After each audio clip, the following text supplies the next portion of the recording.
Hello children, we will learn today day's name. There are 7 days in a week. First day, Sunday.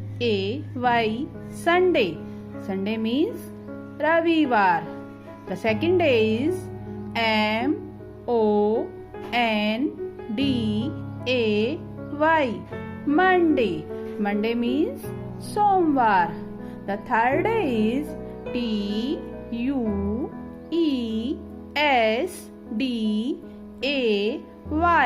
Tuesday.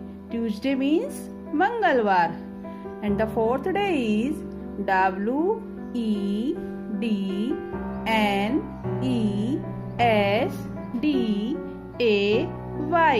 Wednesday.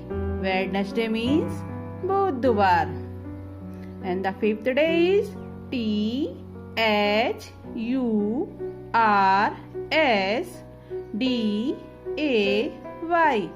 Thursday. Thursday means Guruvar. And the sixth day is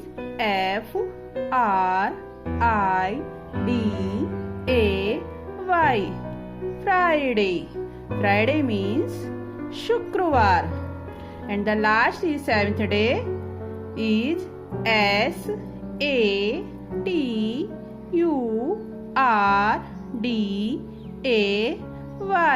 Saturday. Saturday means Shanivar.